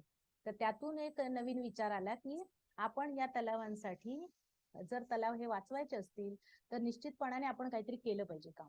आणि काय केलं पाहिजे, तर त्यातून मग विचार करता करता असं लक्षात आलं, की आजच्या पिढीला आणि पुढच्या पिढीला याची जाणीव करून देणं आणि त्यांची ओळख करून देणं तलावांची, किंवा तलावाचं महत्व त्यांना पटवून देणं, हे गरजेचं आहे. आणि ते तलावांचं जेव्हा महत्व पटेल तेव्हा आपोआपच लोक त्याच्याकडे बघतील. तर ठाणे शहरातल्या प्रत्येक तलावाच्या परिसरामध्ये ज्या शाळा असतील तर त्या शाळेतील विद्यार्थ्यांना त्या तलावाशी जोडून देणं याचा अर्थ काय, तर एक प्रोजेक्ट म्हणून त्यांना तो समजावून सांगणं, तलावाची परिसंस्था काय असते, तलावाला त्यांना भेटीला घेऊन जाणं, आणि तलाव, चांगला तलाव, जिवंत तलाव कोणता, आणि म्हणजे आजारी तलाव कोणता, हे ओळखता कसं येईल, ही सगळी लक्षणं त्यांना सांगणं विद्यार्थ्यांना. मग त्यासाठी आम्ही 8वी ते 9वी या वर्गातले किंवा 11वी 12वी 11वीचे विद्यार्थी, कॉलेजचे विद्यार्थी असतील, तर त्या विद्यार्थ्यांना आम्ही त्यांचा ग्रुप, 31-40 मुलांचा ग्रुप त्या शाळेशी म्हणजे आम्ही संपर्क साधतो आणि त्या तलावापर्यंत त्या विद्यार्थ्यांना घेऊन जाऊन त्याची माहिती देतो. आणि अर्थातच मॉनिटरिंग करणं हे फार महत्वाची गोष्ट आहे. तर ही माझा तलाव नावाची एक आम्ही संकल्पना, म्हणजेच एक मोहीम सुरू केली ठाण्यामध्ये. आणि ह्या पुस्तकामुळे म्हणजे आम्हाला तलावांचे लोकेशन सगळ्यांना सापडलेत आणि आता याचं जोरदार काम आमचं ठाण्यात सुरू आहे. म्हणजे 15 ऑगस्ट हे आत्ताच म्हणजे 2023 आता 15 ऑगस्टला आम्ही त्याचा मुहूर्त केला आणि प्रत्येक तलावावर आमचे स्वयंसेवक स्वतःहून, ज्यांना इच्छा आहे की तलाव खरोखरच ठाण्याचं पर्यावरण चांगलं राहावं, तलाव राहावे, ही ज्यांची इच्छा आहे, अशा लोकांनी स्वखुशीने त्याच्यामध्ये आपलं रजिस्ट्रेशन करावं आणि स्वयंसेवक म्हणून काम करावं. जो तलाव आपल्या जवळ आहे, एखादी संस्था असेल, रोटरी क्लब असतील किंवा कोणतेही म्हणजे वेगवेगळ्या संस्था असतात. आता तुमचा वाचक वर्ग आहे, तर हा एक ग्रुप आहे. तर तुमच्या आजूबाजूला असलेला तलाव तुम्ही एक ठाण्याचे नागरिक, जबाबदार नागरिक म्हणून, आणि या आता म्हणजे पृथ्वीवर येणारं जे संकट आपल्याला दिसत आहे ग्लोबल वॉर्मिंगचं, तर त्या दृष्टीने आपण आपल्या पृथ्वीसाठी काय करू शकतो. तर तो एक छोटस हे पाऊल आहे की आपण या दृष्टिकोनातून आपण त्या माझा तलावाला आपलं योगदान देऊ शकतो. माझा हे नाव का ठेवलं गेलं, तर माझा म्हटलं की त्याची कनेक्टिव्हिटी किंवा आपल्या मनाला तो जवळचा वाटतो आणि मग माझी गोष्ट असल्यानंतर मी त्याच्यासाठी मनापासून काम करते, असं त्याच्यासाठी तो माझा तलाव. आणि हे मुलांना आम्ही जास्तीत जास्त त्याच्यामध्ये घेतोय आणि प्रौढांना सुद्धा, कुणालाही वर्ज नाही. तर त्याच्यामध्ये आपल्या जवळच्या तलावावर किमान आठवड्यातून एक फेरी किंवा जसं शक्य असेल आपल्याला तसं तिकडे एक चक्कर मारणं आणि तिथे घडणाऱ्या घडामोडी किंवा तिथे होत असलेले बदल किंवा तिथल्या चांगल्या गोष्टी, वाईट गोष्टी, जे काही आपल्याला दिसेल त्याची निरीक्षणं नोंदवणं आणि ते आपण महापालिकेला कळवणं. अर्थातच हा कार्यक्रम माझा तलाव हा पर्यावरण दक्षता मंडळ आणि ठाणे महानगरपालिका या दोघांच्या संयुक्त विद्यमाने आम्ही सुरू केलाय. महापालिकेला आयुक्त साहेबांना भेटून आणि म्हणजे अतिरिक्त आयुक्त असतील, पर्यावरण मंडळ, म्हणजे ह्या सगळ्यांशी संपर्क साधून हा उपक्रम आम्ही शाळांमधून सुरू केलाय. अर्थातच व्हॉलेंटियर्सची त्या ठिकाणी खूप गरज आहे.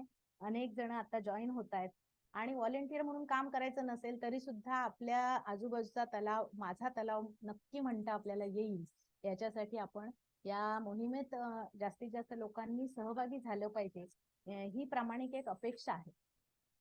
अर्थातच माझा तलाव याची एक गुगल लिंक आहे, गुगल फॉर्म, त्याच्यामध्ये आपण त्या तलावाविषयी माहिती भरू शकतो. तर ती आम्ही म्हणजे माझा तलाव नावाचा व्हॉट्सअप ग्रुप आहे आणि मला वाटतं हे आहे, इंस्टाग्रामवर अकाउंट आहे, फेसबुकवर अकाउंट आहे.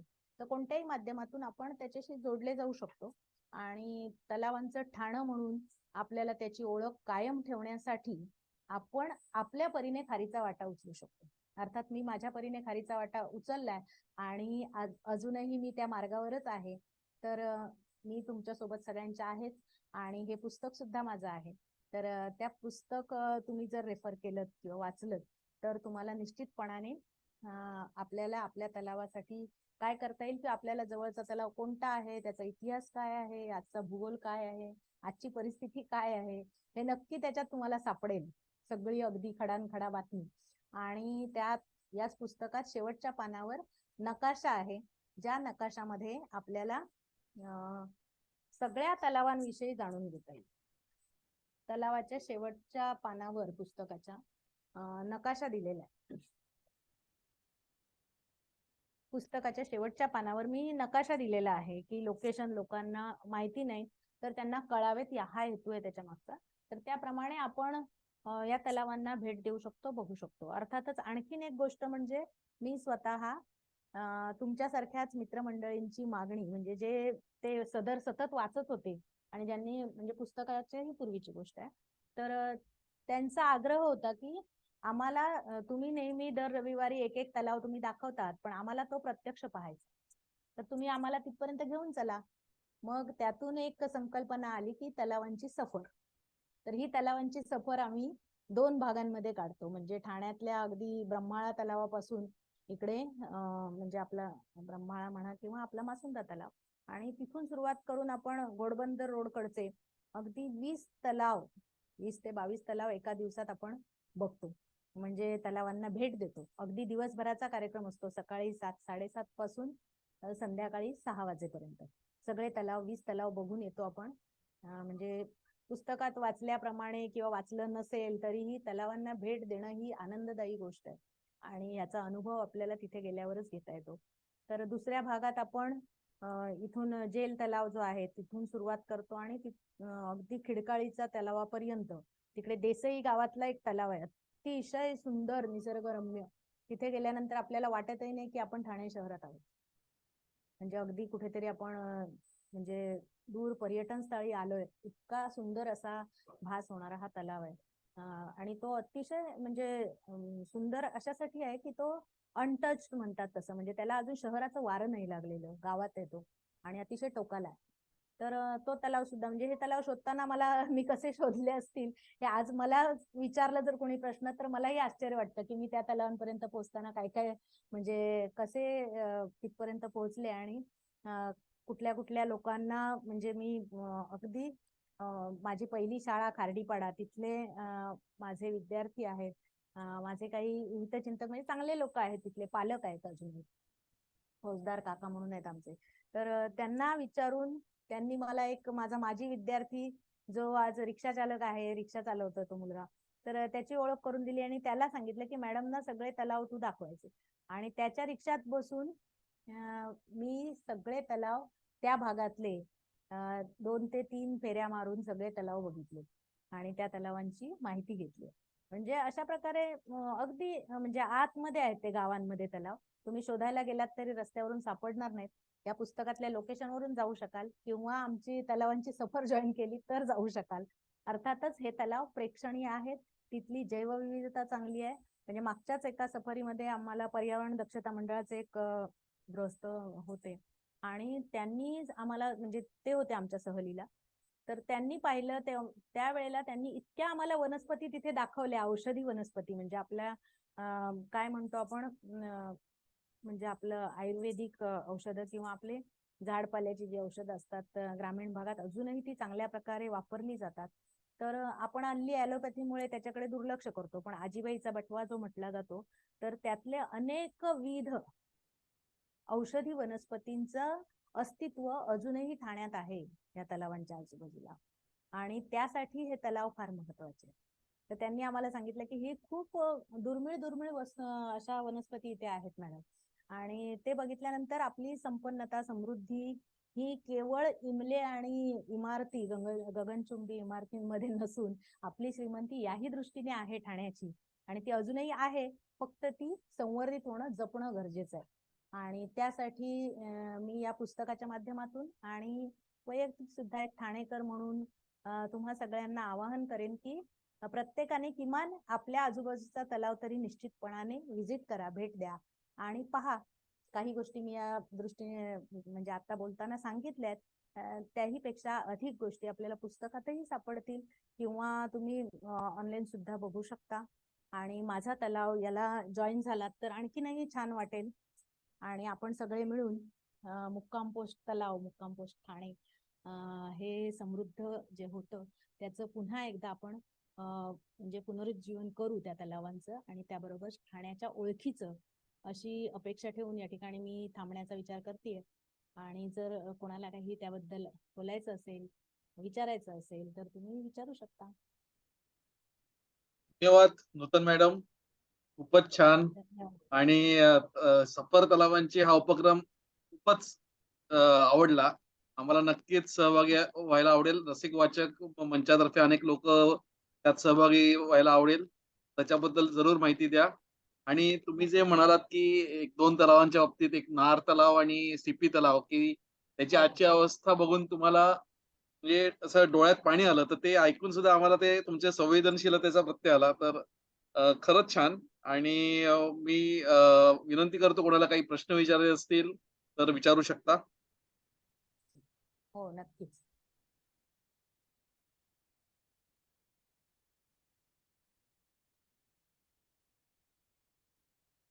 ताई मला एक प्रश्न विचारायचा आहे की तुम्ही महापालिकेबरोबर काम करताय याच्यामध्ये.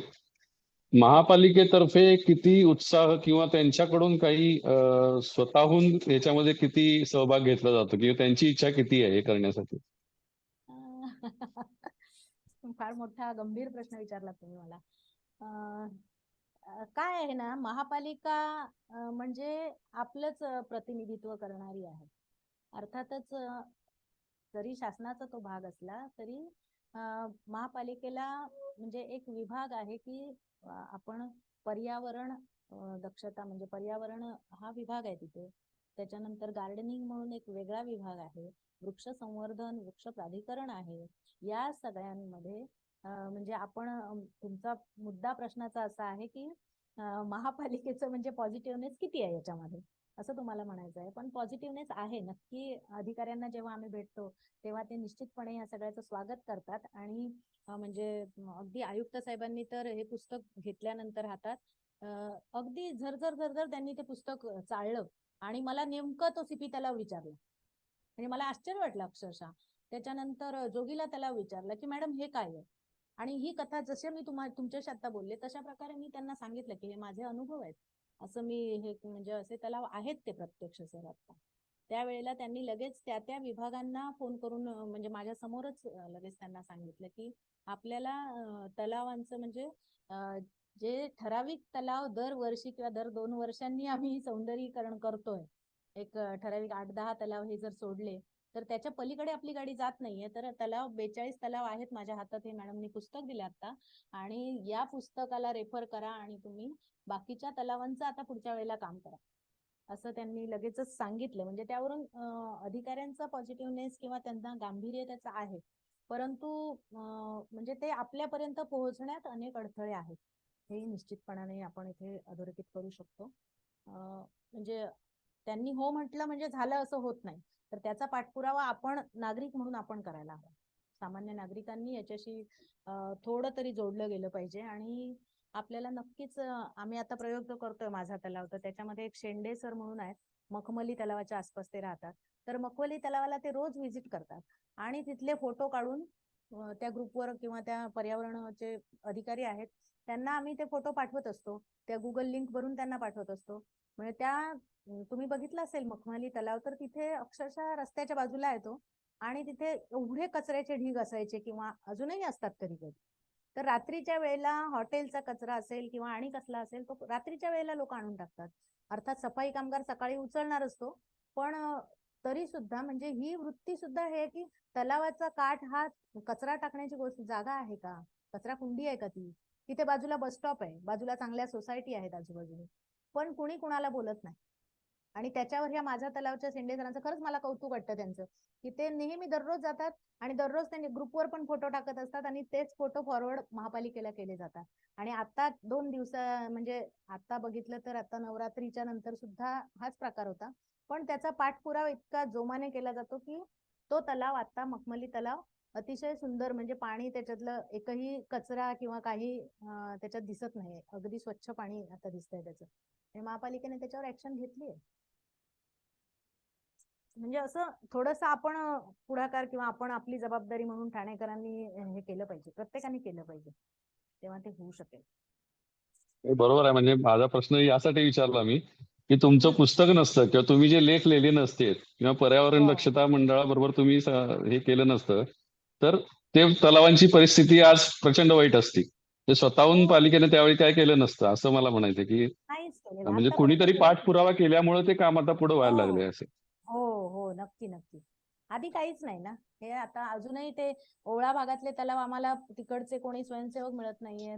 थोड्याशा अडचणी आहेत, तिकडच्या शाळांना आम्ही जोडलंय, पण स्वयंसेवक म्हणून काम करण्यासाठी कोणीतरी आपल्यासारखी लोक पाहिजेत, ज्यांना खरोखर मनापासून वाटतं आणि जे थोडाफार वेळ त्याच्यासाठी देऊ शकतात. आठवड्यातून एक फेरी त्या तलावाकडे मारणं, एवढा तरी किमान वेळ आपल्याला द्यावाच लागेल. तर तसं त्या भागातलं न सापडल्यामुळे अजून ते नार तलाव सांगितला मी, ओवळा तलाव सांगितला, तर तिकडची परिस्थिती अजून तशीच आहे. इकडे पणशिळ तलाव आहे, मुंब्र्याचं एक मुंब्रेश्वर मंदिर आहे, शंकराचं मंदिर, फार म्हणजे त्याच काळातलं आहे ते. तर अतिशय सुंदर सगळं होतं तिथे. म्हणजे पारशीकचा जो आहे डोंगर रांग, पारशीकच्या त्या डोंगराच्या पायथ्याशीच आहे ते मंदिर आणि दारात त्याच्या हा तलाव आहे. फार मोठा तलाव होता पूर्वी, आता तो छोटासा झालाय, पण इतकं म्हणजे त्याच्यामध्ये पाणी बघता सोय नाही. मी आता फोटो खरं म्हणजे शेअर करणार होते आज तुमच्याशी सगळे, पण शक्य झालं नाही मला काही कारणांमुळे, आणि त्यामुळे ह्या पुस्तकात तर ते फोटो आहेतच, पण म्हणजे अतिशय वाईट परिस्थिती आहे. आणि मी वारंवार म्हणजे ह्या सफरीच्या याच्यातून माध्यमामुळे मी वारंवार त्या तलावांना फेरी मारत असते. म्हणजे अगदी 1-2 महिन्यांनी तरी फेरी होतेच, आणि त्यामुळे बदल लक्षात येतात लगेच. पण अजून तिकडच्या भागात काही बदल झालेले नाहीत, तर माझा तलावने अजून जोर धरला पाहिजे असंच मला वाटतं. हॅलो, त्याच्यासाठी काय होते. ऐकू हॅलो, येतं? नमस्कार. हो, येत आहे. मी मोनिश बोलतोय. तर कोविड काळानंतर जी स्वच्छतेची मोहीम जी चालू झाली, त्याचप्रमाणे आपल्या ह्या पुस्तकानंतर तलाव संवर्धनाची मोहीम चालू व्हावी अशी इच्छा बाळगतो आणि तुम्हाला खूप खूप सदिच्छा. अभिनंदन. हो, थँक्यू. कारण खरंच सुरू झाली आहे या पुस्तकानंतर. ठाण्यात आमच्या चळवळ सुरू झाली आहे माझा तलावची, आणि ती म्हणजे चांगली जोमाने आता सुरू झाली आहे. तरी पण अजून म्हणजे 42 तलाव म्हणजे काय अगदी कमी संख्या नाहीये.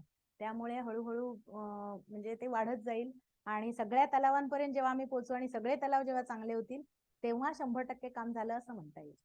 तोपर्यंत आम्ही करतो आहोत काम, बस. अगदी बरोबर मॅडम. आणि मी जे अगदी अचूक म्हणालात की सौंदर्यीकरण नाही तर संवर्धन झालं पाहिजे. तर त्यासाठी सुद्धा महानगरपालिकेला तुम्हाला त्यांचं शिक्षण घ्यावं लागत असेल. हो हो हो हो हो, नक्की. कारण काय माहितीये का, त्यांच्या संकल्पनाच वेगळ्या आहेत. जे इंजिनियर्स असतात काम करण्यासाठी, ज्यांना कॉन्ट्रॅक्ट दिलेत, ते कॉन्ट्रॅक्टर्स, इंजिनियर्स, यांना ह्या संकल्पनाच माहिती नाहीये. त्यांची गोष्ट म्हणजे त्यांना वाटतं की तलाव म्हणजे बांधून सुंदर करणं बाहेरून, आणि त्याच्या आजूबाजूने म्हणजे वॉकिंग ट्रॅक करणं, तिथे गार्डन करणं, ह्या संकल्पना म्हणजे सुंदर दिसण्यासाठी. तर हा म्हणजे मी थोडक्यात सांगते तुम्हाला की याला मेकअप म्हणतो आपण. आमच्या भाषेत आम्ही म्हणतो की हा तलावाचा मेकअप बाहेरून केला जातो, पण आतून जे सौंदर्य असलं पाहिजे म्हणजे त्याचं पाणी चांगलं असलं पाहिजे. आता खरं सांगते, एक गंमत म्हणजे शाळांमध्ये आम्ही गेलो ना, मुलांना जर विचारलं की तुम्ही तलाव पाहिलाय का, कोणी कोणी पाहिलाय, तर हा काही मुलं हात वर करतात, एक 8-10 मुलं, कोणता पाहिलाय, तर त्यांना सांगता येत नाही, पण तलाव पाहिलाय. मग आम्ही म्हणतो काय पाहिलंय तुम्ही तलावाकडे, तर त्या मुलांचं उत्तर काय असेल, तर ते सांगतात आम्ही भेळपुरीची गाडी पाहिली, आम्ही पाळणा पाहिला, आम्ही आणखी काय घोडागाडी पाहिली, हे सांगतात. पण एकही मुलं असं म्हणत नाही की आम्ही ते पाण्यातले मासे पाहिले किंवा आम्ही आजूबाजूची झाडं पाहिले. कारण त्याचं कारण असं की त्यांना तिथे नेणं म्हणजे हे एक एन्जॉयमेंटसाठीच नेलं जातं. अर्थात एन्जॉयमेंट आहेच, परंतु त्याच्याबरोबर तलावात आतमध्ये पाणी सुद्धा असतं हे आम्हाला त्यांना सांगावं लागतं, की ते पाणी सुद्धा पाहायचं असतं, पाण्याचा रंग कोणता आहे हे पाहायचं असतं. पाण्याचा रंग बघितल्यावर आपल्याला कळतं ते पाणी स्वच्छ आहे की अस्वच्छ आहे, पाणी चांगलं आहे की वाईट आहे. पाणी तपासण्यासाठी ते लॅब मध्ये नेणं ही पुढची पायरी आहे, पण नुसतं नजरेने आपल्याला कळतं पाण्याच्या रंगावरून. पाण्याचा रंग तर खरं तर पाण्याला रंग नाही, पारदर्शक असलं पाहिजे, किंवा त्याच्यामध्ये आकाशाचं प्रतिबिंब पडल्यामुळे पाणी हे तुम्हाला निळ्या रंगाचं दिसतं जेव्हा जलसाठा मोठा असतो. पण ते पाणी आपल्याकडे पिवळ्या किंवा हिरव्या रंगाचं दिसतं. हिरव्या रंगाचं पाणी दिसणं म्हणजे ते पाणी पूर्णतः खराब झालेलं. त्याचं शुद्धीकरण करण्यासाठी महापालिका काही काही केमिकल्स त्याच्यामध्ये टाकते, औषधं टाकते, म्हणजे की लवकर शुद्ध व्हावं, चांगलं व्हावं याच्यासाठी. पण त्याचे परिणाम कधी कधी असे होतात की त्यातले जलचर म्हणजे जगू शकत नाही, किंवा त्या पाण्याला म्हणजे अल्कलाईन म्हणतो आपण तसं ते हे होतं, आम्लधर्मी होऊन जातं कधी काय, म्हणजे त्याचे जे साईड इफेक्ट्स असतील औषधाचे तेही होतात. म्हणजे असंही आहे, हे मुलांना शिकवायला लागते आम्हाला. तर ठीक आहे, आपण सगळ्यांनी मिळून याच्यामध्ये जर सहभाग घेतला आणि सगळ्या शाळा याच्यामध्ये सहभागी झाल्या, तर पुढच्या पिढीला निश्चितपणाने याची कल्पना येऊ शकेल. तर ठाण्यात सगळीकडे सगळ्याच भागात तलाव आहेत, त्यामुळे सगळ्या भागातल्या सगळ्या लोकांना हे खरं तर आव्हान आहे की त्यांनी याच्यासाठी थोडं तरी आपलं योगदान दिलं पाहिजे. ठाण्यातील सुयोगपाध्याय रसिक वाचक हा. मंचातर्फे, हॅलो. रतन मांदेकर मॅडमचं आभार प्रदर्शन करा. हॅलो. हा, ताई, खूप छान पद्धतीने तुम्ही आज सादर केलं. म्हणजे तुमची एकूण त्याच्या मागची भावना आणि त्यासाठी केलेले कष्ट हे सगळे तुमच्या बोलण्यातून जाणवले की तुम्ही किती मेहनत घेतली आहे त्यासाठी. दुसरी गोष्ट अशी की रोडार्थाने हे जरी ठाण्यातल्या तलावांबद्दल असलं तरी मला वाटतं की हे सार्वत्रिक आहे. म्हणजे कुठल्याही शहरात जर आपण गेलो आणि तिथली परिस्थिती बघितली तर याहून वेगळी नसते. त्यामुळं नुसतं ठाण्याचे तलाव यापेक्षाही ते थोडंसं वैश्विक आहे असं मला वाटतं. कारण नॉर्मली साधी वस्ती जरी आपली सुरू झाली तरी ती नदी किंवा पाण्याच्या भोवती सुरू होते, कारण तिथं आपल्याला पाणी मिळेल म्हणून. पण थोडी वस्ती वाढली की त्याच नदीचं किंवा तलावाचं कचरा कुंडीमध्ये रूपांतर होतं. आणि त्यासाठी परत त्याचं संवर्धन करणंही तेवढंच जरुरी आहे. त्याची माहिती सगळ्यांना मिळणं जरुरी आहे. जनजागृती होणं आवश्यक आहे. तर त्या दृष्टीनं तुम्ही केलेलं काम खूप चांगलं आहे. आज खूप म्हणजे वेळ दिला तुम्ही या रसिक वाचकच्या ग्रुपसाठी. त्याबद्दल तुमचे खूप खूप आभार. आणि हे पुस्तक आम्हाला सगळ्यांना नक्की वाचायला आवडेल. धन्यवाद, धन्यवाद. हो, पुस्तक नक्की सगळ्यांनी म्हणजे प्रत्येकाने घरी संग्रही ठेवावं असं आहे ते. म्हणजे एक ठाण्याची ओळख म्हणूनच असं नव्हे तर म्हणजे घरातल्या सगळ्यांनी वाचणं किंवा पुढच्या पिढीपर्यंत ते पोहोचणं. कारण आज जसं आम्ही म्हणतो की ठाण्यात किती तलाव आहेत हे आम्हालाच माहिती नाही किंवा आजूबाजूला तलाव कोणता आहे याचं नावही माहिती नाही. तर हे पुस्तक ज्याच्या पदरी किंवा ज्याच्या हातात आहे त्याला किमान ठाण्याविषयीला म्हणजे ठाणे शहर माझं शहर आम्ही म्हणत असताना ते ठाण्याविषयी जोडलं जाणं हे त्याला पुस्तक नक्की काम करू शकेल. नक्कीच मॅडम, हे पुस्तक कसं घ्यायचं तर तुम्ही आम्हाला जर सांगितलं की तुम्हाला कॉन्टॅक्ट केला तर चालेल हो पुस्तकासाठी. हो, चालेल चालेल ना. पुस्तकांच्या दुकानांमध्ये आहेच, म्हणजे मॅजेस्टिक मध्ये वगैरे आहेत पुस्तकं.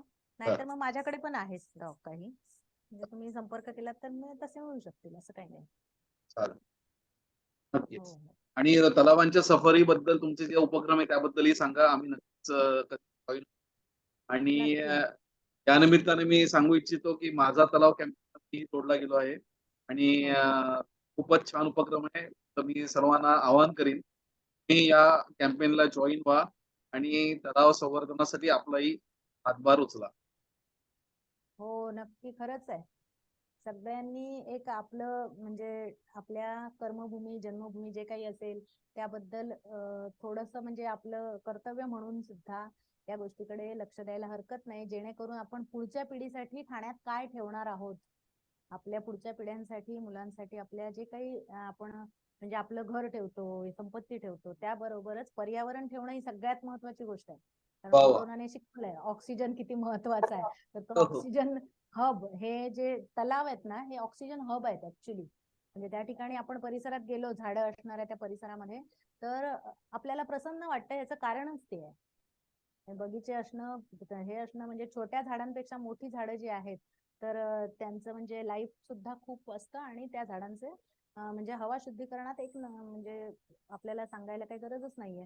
प्रदूषणाला आळा घालण्यासाठी आपल्याला झाडांची आवश्यकताच आहे. म्हणजे ते सगळं जे आहे हे आपण ठेवून जाणार आहोत मुलांसाठी, आपल्या पुढच्या पिढ्यांसाठी. आणि म्हणून हे आपल्याला काम करावं लागेल. नक्कीच नक्कीच. तुम्ही मला या ठिकाणी बोलवलं आणि म्हणजे बराच वेळ मी बोलले अक्षरशः. पण हा विषयच असा आहे की मी एकदा बोलायला उभी राहिले तर मला म्हणजे थांबता येत नाही. तरी आपण असं यावेळेला आहे. फोटो आणि व्हिडिओ नाही बघितले तर हो, अजूनच शेअर नाही करू शकले. ऍक्च्युली ऍक्च्युली माझ्या अडचणीमुळे थोडस मला ते दाखवता आलं नाही. नाहीतर खूप सुंदर म्हणजे तुम्हाला या ठिकाणी दर्शन झालं असतं सगळं तलावांचं. म्हणजे मी शब्दांनी बोलण्यापेक्षा आणखी चित्रांमधून तुम्हाला लगेचच दिसली असती परिस्थिती. हरकत नाही. आता आम्ही पुस्तक विकत घेऊ आणि त्या पुस्तकातल्या चित्रांवरनं मग आम्ही आमची नक्की नक्की नक्की. उत्सुकता. मी माझी पीपीटी वगैरे जे आहे ना, माझ्याकडे फोटो आहेत, व्हिडिओ आहेत, ते मी तुम्हाला शेअर करेन. तुमचा नंबर आता माझ्याकडे आहे, चालेल तर तुम्ही तुमच्या ग्रुपवर शेअर करा, तसंही चालेल चालेल. चालेल नक्की. हो हो, थँक्यू. कोणाला काही धन्यवाद. विचारायचंय? पहिलं सत्र संपन्न झालं असं मी आणि परत एकदा रसिक वाटते तर मॅडम आभार म्हणतो की माझा तलावला आम्ही नक्कीच याच्या पुढेही सहभाग देऊ याची ग्वाही. धन्यवाद. खूप खूप धन्यवाद. असे ग्रुप आणि अशा म्हणजे लोकांनी खरं तर आपण सगळ्यांनी जाणकार मंडळींनी असं म्हणजे हे विचार मंथन करायलाच हवं. आणि त्याची सुरुवात तुम्ही रसिक वाचक कडून केली त्याच्याबद्दल तुमचं खरोखर कौतुक आणि आभार. मला फार छान वाटलं या ठिकाणी. धन्यवाद. त्यासाठी थँक्यू.